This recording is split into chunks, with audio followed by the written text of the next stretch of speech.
What's up, everybody? I'm Lou Lou Gonzalez, and this is Behind the Headshot with Zachariah Shoots.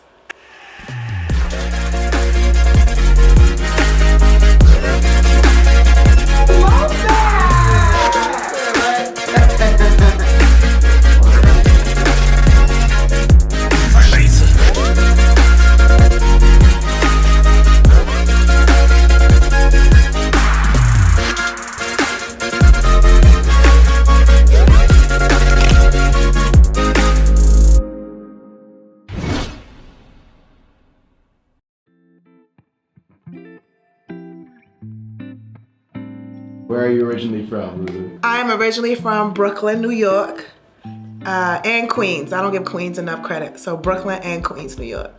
What was it like growing up in Brooklyn and Queens? Very rough, but real, grounded. I appreciate it now as an adult, but I'm from the real rap hood, not the fake one. Like, you know, the ones that you see in like the real movies, like New Jack City. That's my hood. What's your favorite movie about New York? Paid in Full. Hands down, Paid in Full is the best movie about New York. The clothes, the dialogue, the actors. First of all, Cameron is essential in that, okay? That is straight New Yorkness. How long have you lived in Los Angeles? This week makes 11 years that I have been living in Los Angeles. Oh, happy anniversary. Thanks. How long have you been acting? I have been acting officially for 15 years. Getting paid to be an actor, where they consider you a real actor, maybe about 5 years. So I've done this for a very long time for free. How did you get your start as an actor? As an actor, I got my start actually in dance school. I would talk a lot in dance class, and I would want to act out instead of actually just dancing. And my teacher told my mom, maybe she should do acting because she can't shut up. So that was my transition into acting. And then I started doing school plays. From school plays, I was like, I want to make this a thing. And then I started getting into drama classes because I was going to be a serious actor on Law & Order SVU. When you were a child, what did you want to be when you grew up? Oh, I had a lot of things. When I was a child, I wanted to be a dentist, a doctor, an astronaut, a policewoman, and a veterinarian. I've done none of those things, but I could play those on TV. Did you go to school? Did you go to college? Yes, I went to the world prestigious Virginia State University in Petersburg, Virginia. It is a D2 school. Listen, Michelle Obama did a commercial for us, so you know we're legit. And it's a HBCU, come on. What did you go to school for? I actually went to school for mass communication, writing for TV and film. So I'm kind of still using my degree to an extent. But yeah, my first semester I wanted to be a sports agent. And then you had to take microeconomics, and then I failed. And I was like, maybe I should change my major. And you also were in the military, correct? Yes, I was in the military. I am an Army veteran. I did a tour in Iraq. And yeah, after my tour, I was like, I think I'm done. So I did 6 years, and I did 2 years inactive, which you try to hold over your head and dangle it like, hey, in case we do need you. Like, you don't need me. Leave me alone. Was this, thank you for your service. Oh, you're welcome. Was this before or after you went to college? During. So I signed up for the National Guard, and their job is like only things stateside, and they try to lure college kids in because one, you change your out-of-state tuition to in-state tuition, and then they pay for your books and everything. So I was going to college for free, and then they were like, hey, we need you to go to war. And I was like, nah, you just need me to fill sandbags. And they was like, So I had to leave school. I got cut out of the semester to go overseas. Wow, that's a lot. It's a lot. What was that like? How did you feel about that? It was intense, but it was what I needed at the time, because it definitely helped shape me as the woman I am today. But it was terrifying, to say the least. We were in a combat area. We were shot at all the time. We were bombed all the time. People lost their lives. It was a very serious situation, but I tried to make light of it by making jokes, telling stories, singing songs, and then I would always get in trouble. Wow. Why are you so happy? Why am I so happy? Because I am alive, I'm breathing, I'm healthy, I'm able to chase my dream every day. A lot of people don't even have a dream. So to have one that you can actively pursue, why wouldn't I be happy? Like, the world is literally at my fingertips because I made it happen. So that brings me joy. It's contagious. You wanna feel it? Thank you for that. You're welcome. I can feel it. I can feel it. It's extra for the people at home. Yes. Give them all the joy. What keeps you motivated? What keeps me motivated is actually going to sound a little selfish. My happiness. I am very happy when I'm working. I love my job. I think I have the best job in the world. So every time I reach another accomplishment, it makes me want to do more. I've already hit here. I need to hit here. I need to get here because I know it's obtainable. I've already reached step 1. Now I can reach step 2. That's possible. Then that means I can reach step 3 and step 4. So I gotta keep going. When did you realize that acting was attainable for you? It took a while because I've been on social media, you know, I've had a good run on social media, and you start to believe like maybe this is it, you know, maybe I'll never get to the next level. But I had a lot of people telling me, you know, I am good, you're a good actor. And literally I got picked for a role on TV from social media. And it was a direct to hire. I didn't have to audition. They literally gave me the part because they saw my skills on social media. And I always, you always kind of know like this is what you want to do. But it was in that moment I was like, oh, I can do this. Like I can really do this. And then I got on set. I got to work with Lauren London, who was also, an amazing actress. And I can hold my own with her. And I was like, oh, I can do this. This is gonna be easy. Like, I can do this. So that was the moment I was like, yeah, I belong here. What was it that made you start making skits on social media? Okay, so the reason why I started making skits and sketches on social media was boredom. This is when Vine first came out, and I had no idea what Vine was. And I started making like these little rinky-dink 6-second videos. Didn't have a care in the world about it. And then one day, I didn't really know him, but I knew him. We had worked on one project together, and that was King Batch. We worked on one project together, a YouTube video, and he liked my energy, and we were both like just young, hungry. And then like a week later from that video, he calls me, he's like, do you want to shoot a Vine? I was like, I don't know what that is. And I was like, I know what it is, but I don't know what that is. He's like, come through, I'm gonna put you on. It's really easy, it's gonna be fine. And since that day, that was 11 years ago. Since that day, me and Batch still make videos together. Of course, it's longer format now, but that was the day, like I was like, oh, we wasn't even getting paid at all. It was just the fact that we were literally doing what we love to do in a fun environment and was getting like the recognition it deserves. That was a game changer. Day was over. Like I was like, oh, I'm doing everything different now. I changed my social media. I changed my Vine. I changed everything into like a public, like professional account. And the game was over after that. What advice would you give to people that want to create content on social media for a living? Do it. Just do it. I don't care what the quality. Okay, the quality gotta be a little bit okay. Don't be crazy. But if you can't afford iPhone 14, guess what? The iPhone 7 shoots just as fine. If you you don't need a fancy camera. Maybe you could borrow a friend's camera or something, or just find like-minded people that want to do the same thing that you want to do and do it. Don't question it. Don't worry about, I don't know if they're gonna like it. If you like it, it's good. There's a lot of videos that I post that I think nobody's gonna like, but I like it. And sometimes it does fantastic. And sometimes it doesn't. But guess what? I still like it. So only post things that you freaking like. That's it. How important is networking? Networking is extremely important because I hate when people think that you can do this by yourself. You can't. You need a team. You need people who want to be as hungry as you, people that don't even know you. You got to introduce yourself. I hate when people are like, how do you get that? I introduce myself. They don't know me, but I'm going to make them know me.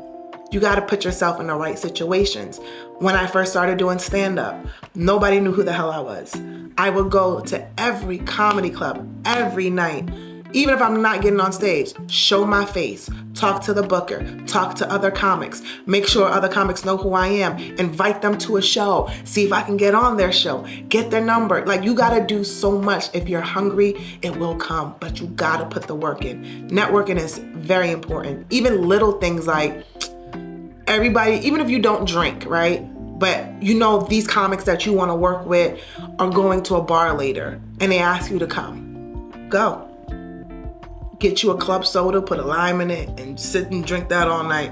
They don't have to know you don't drink, but they want that camaraderie. They want to see that they can rock with you in a situation that's not just comedy. They can feel comfortable around you, because when they're comfortable around you, they'll put you on a show. They'll bring you on the road. So it's a lot with networking. So don't be afraid to network. It's very, very important. Would you say that networking is more important than just a good audition? I definitely think you need both, right? I definitely think you need a good audition and networking. But a lot of the times, networking can carry the way. I got myself into some auditions that I had no business of being there because of who I network with. And then there's been a lot of auditions that I got because they know my team or my team knows them. And there's been times that I've given a great audition, fantastic audition, and I didn't get it because the other girl knew him as well. And he owes them a favor or vice versa, you never know. So I definitely think you need both, but a lot of the times, networking can definitely solve your audition problems. Who was your first inspiration in life?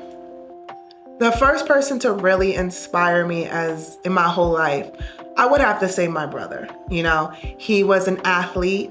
I wanted to be an athlete. He had a very much Mamba mentality, you know? He played sports. I wanted to play sports. He was very much a go-getter. So that inspired me to be a go-getter. That's why I started playing softball and baseball at the age, I played t-ball at 2. You know, and my mother wanted a little dainty little girl, but I wanted to go out there and try sports and try different things. And I followed in my brother's footsteps. My brother wanted to be an actor when he was young, and I used to look up to that. Fast forward, I'm the actor now, you know? So he definitely laid a good little path for me to kind of piggyback off of. But I've excelled, you know,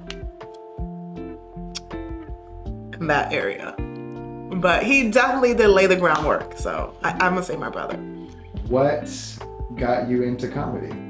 To stand up. Oh, so what got me into stand up was a lot of people telling me you should do stand up. And a very good comedian of mine, we used to live in New York, and at the time he was a comedian, I was just focused on being a dramatic actress.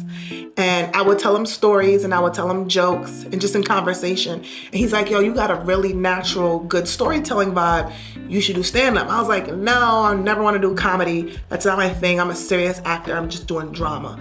And then he took me to an open mic and I froze. I was like, I'm not getting up here to be funny and fun. Because at that time, I didn't see any women who looked like me doing comedy that could be pretty and goofy. You either had to be ugly and goofy or pretty and shut up. Sorry. Beep, beep, beep, beep, beep, beep, beep, beep, beep, beep. So I never saw that. So when he was trying to persuade me, I was like, I don't want to try that. And then I moved to LA. And then I met a couple other comedians who were just my friends who were like, yo, you should really try stand-up. I think you'd be good at it. And we went to an open mic. It was 3 minutes. It was at John Lovett's Comedy Club. And they was like, just go on there and try it. If you don't like it, you never have to do it again. And if you like it, maybe you might want to come back. So I had one joke and I went up there and I talked for 2 minutes and 30 seconds. And then I got off. But it wasn't bad. They laughed and I was like, maybe I should keep doing this. because I liked it. I liked the feeling. It was like instant gratification. It was like theater. When you're on theater, you're doing theater work, you could feel the energy, you could feel like that. And I didn't get that from acting, like in auditions or stuff like that. So I was like, maybe I should try stand-up. And I never looked back. 11 years later, here I am. What do you love most about comedy? What do I love most about comedy? Being able to be myself unapologetically, even though now we have so many stigmas on what we can and cannot say.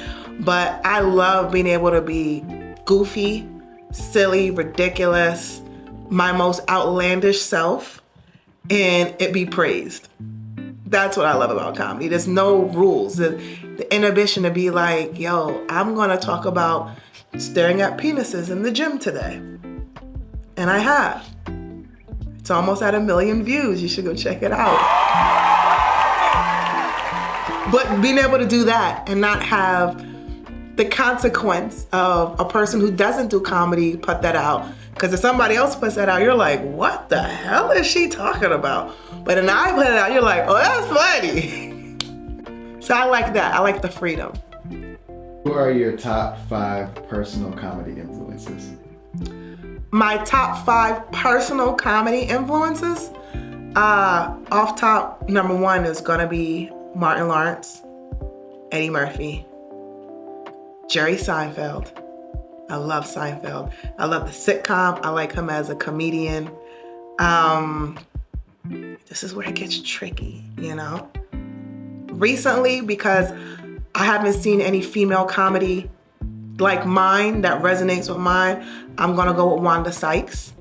Her last stand-up special was amazing, like freaking amazing. And last but definitely not least, he's had a lot of trending topics about him and weird things happening, but I gotta throw Cat Williams in there because he's raw, he's unfiltered, and he definitely knows comedy. So there you go. Do you have a favorite city to do comedy in? And if you do, why?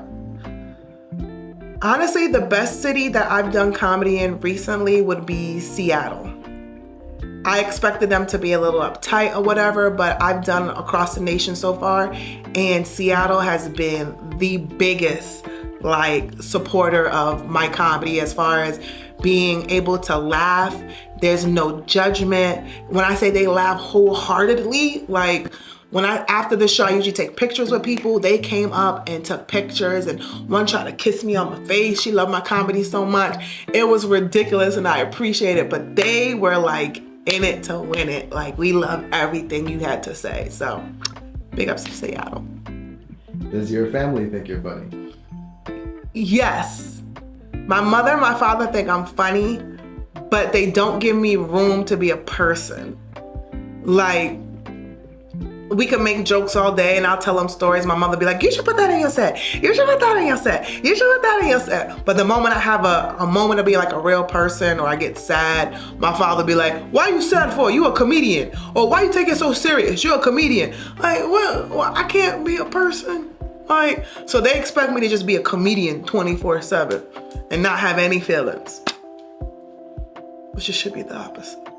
What's something you wish people knew about you? Okay, the number one thing I wish people knew about me is I'm very much a teddy bear. I know I do a lot of aggressive women videos or super tomboy. I'm an actor. Yes, that is a version of me, but more than likely 99% of the day I'm like this. I'm very chill. I'm very hopeless romantic. I'm very lovey-dovey. I'm that kind of girl. I'm not what you see on Instagram, so don't judge me, okay? But I'm very much like a hopeless romantic, picnics in the park type of girl. But don't mess with me, because I will beat that ass. What's your favorite sport to play? Right now in my life, my favorite sport to play is golf. I am now a sponsored player for Adidas Golf, and golf has taken me to another level. I never thought I would fall in love with this sport. It's very relaxing. You get peace and you be sore. It's very much a workout. I can burn like 4,000 calories in a game. So golf is really taking over my life right now. Before, I would have said basketball, but right now it's golf. When it comes to acting, is there a certain role you would like to play? There are a couple of roles I really want to play. I really want to play a villain. Like, I want to play one of those killer type horror movies. Like, I want like the sci-fi, I want to be the villain. Like you. That's what I want to do, right? Like the female version of you. And also, my dream role, it's in the DC universe. But there is a Black Afro-Latina Wonder Woman. Her name is Nubia. It's real, Google it, it's in the comics. It's basically Wonder Woman's twin sister. She's made from the same everything, the clay is just black. And she was raised in the Caribbean islands. And they even say it, I am the Latina Wonder Woman. So that is my dream role. I think that's me inside and out. I am an Afro-Latina. I think action comedy type vibe is right up my alley. So that is my dream role. If you're listening, DC, I'm manifesting you right now. And I have the hair. This is the hair that she has too. It's literally just like this. Google it, I'm not playing. If you could co-star in a film with any actor, dead or alive, who would it be? That's tough. I can only pick one? Yeah, any actor, dead or alive. Okay, here's my top three, and I don't want anybody to judge me. My top, and then you could pick one from there.